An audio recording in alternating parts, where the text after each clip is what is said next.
Lundi 22 mars 2021, première sortie de la page internationale au Grand Journal du 14h. Présentation Erlich Dorelache depuis Boston, la capitale des grandes écoles du monde. Joyeuse semaine à tous et à toutes, auditeurs de la radio évangélique Hosanna, 102.3 FM à Jacmel. Bonsoir Joël, tout de suite voici les informations. On y va au Congo, présidentielle congolaise, Denis Sassou Nguesso en route pour un 4e mandat.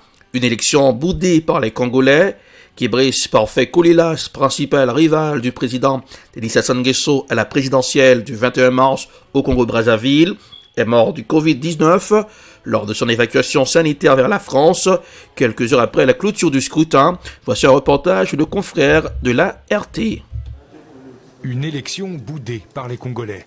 Ils étaient peu nombreux ce dimanche à s'être déplacés pour choisir le prochain président de la République.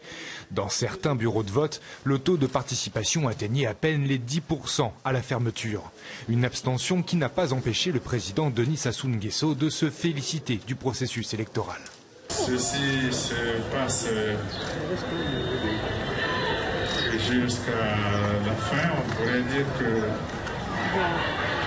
notre démocratie qui est dans ses premiers pas.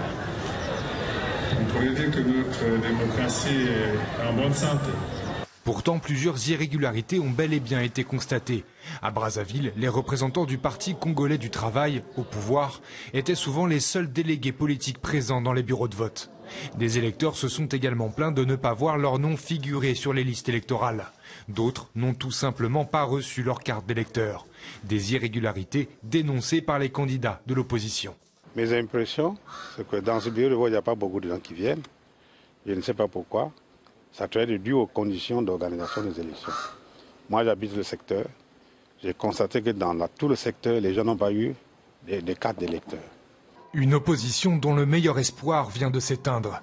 Diagnostiqué vendredi positif au coronavirus, Guy Brice Parfait Kolelas est décédé à bord de l'avion médicalisé qui l'évacuait vers la France. Avant sa mort, il avait appelé ses sympathisants à voter en masse. Mes chers compatriotes, je suis en difficulté. Je me bats contre la mort, mais cependant, je vous demande de vous lever. Allez-y voter pour le changement. Je ne me serai pas battu pour rien. Battez-vous. Il y va de l'avenir de vos enfants. Battez-vous. Merci. Les premiers résultats du scrutin ne devraient être connus que dans le courant de la semaine. En attendant, le réseau Internet a été coupé dans tout le pays. Aucun incident n'a été déploré. Le maintien au pouvoir de Denis Sassou Nguesso devrait lui être assuré après déjà 36 années à la tête de l'État congolais. En 2016, sa réélection contestée avait entraîné une violente révolte dans le sud-est du pays. Alors, en Chine, l'UE sanctionne la Chine pour violation des droits fondamentaux. Les 27 dénoncent la répression menée par Pékin contre la minorité ouïghour, le travail forcé, des actes de torture et des détentions arbitraires à l'encontre de cette minorité musulmane. Voici un reportage signé Euronews. L'Union européenne sanctionne la Chine en matière de droits de l'homme. Ces mesures sont les premières depuis les manifestations de la place Tiananmen en 1989.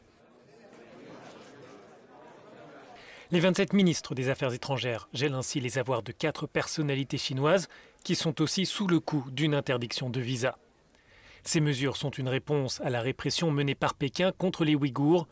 Les 27 dénoncent le travail forcé, des actes de torture et des détentions arbitraires contre cette minorité musulmane. Certains eurodéputés saluent cette décision qu'ils présentent comme un premier pas. Je dirais que ces sanctions sont raisonnables. C'est le qualificatif que j'emploierai car il envoie un message très clair. L'Union n'est pas prête à accepter des violations des droits fondamentaux sans réagir.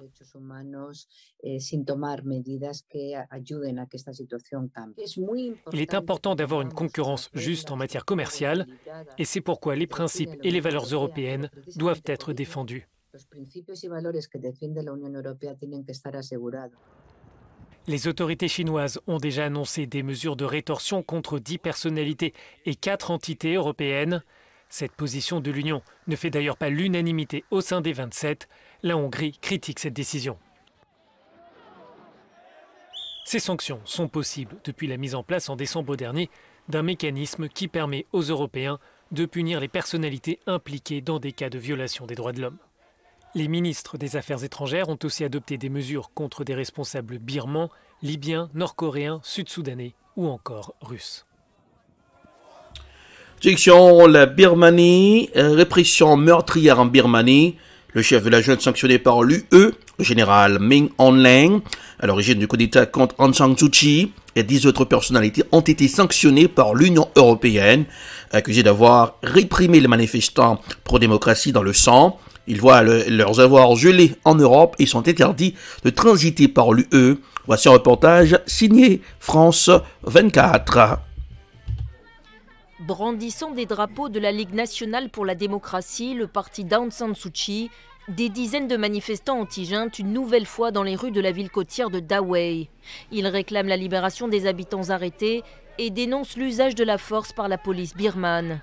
Même message demandant la fin des violences dans la capitale Rangoon à travers ce lâcher de ballons rouges auxquels ont été accrochées des affiches réclamant une intervention de l'ONU. Mais ce lundi, c'est l'Union européenne qui est à l'initiative à travers une nouvelle salve de sanctions. 11 personnes impliquées dans le coup d'État et la répression des manifestants sont ciblées, parmi lesquelles le chef de la junte, Min Aung Hlaing. D'autres sanctions sont attendues prochainement contre des entreprises dirigées par l'armée. Pas sûr que cela suffise à infléchir la position de la junte, qui fait usage chaque jour de la violence contre les manifestants et contre les journalistes. Un employé de la BBC a été relâché ce lundi après avoir été arrêté vendredi. Une quarantaine d'autres journalistes seraient toujours en détention.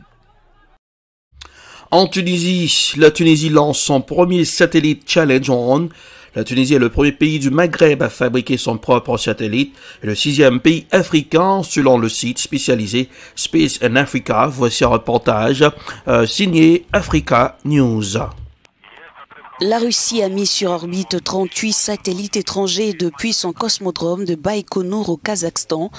Parmi ces appareils figure le satellite Challenge One, le premier satellite fabriqué entièrement en Tunisie par le groupe de télécommunications Telnet. La Tunisie devient ainsi le premier pays du Maghreb à fabriquer son propre satellite et le 6e en Afrique. Ce satellite expérimental est destiné à récolter les données collectées par des thermomètres ou encore capteurs de pollution connectés pour avoir accès en temps réel, même dans une zone terrestre sans couverture Internet. Telnet souhaite d'ici 3 ans lancer en partenariat avec d'autres pays africains une constellation de plus de 20 satellites pour exploiter commercialement cette technologie. Direction la Belgique. La Belgique commémore les attentats de Bruxelles 2016. Des cérémonies officielles ont eu lieu à la station de métro de Malbec et à l'aéroport de Zaventem. Aux 2 attentats suicides avaient fait 32 morts et 240 blessés. Voici un reportage signé Euronews. 5 ans, jour pour jour, après les attentats de Bruxelles, un hommage national a été rendu aux victimes. Le roi des Belges Philippe et la reine Mathilde ont d'abord assisté à une cérémonie à l'aéroport de Zaventem. Étaient également présents le Premier ministre Alexander De Croo et une poignée de familles de victimes. C'est là qu'une première attaque suicide avait fait 16 morts et des dizaines de blessés. Un second hommage s'est ensuite déroulé 1 heure plus tard à la station de métro Malbec, où une autre explosion avait également fait 16 morts.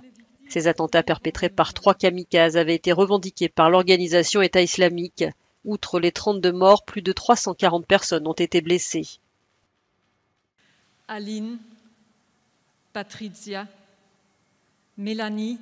Ces attaques sont les pires qu'ait connues la Belgique depuis la Seconde Guerre mondiale. Si le pays est uni dans le recueillement, ces hommages interviennent cependant sur fond de critiques des familles de victimes en raison des lenteurs de l'administration et des assurances pour prendre en charge les préjudices des attaques.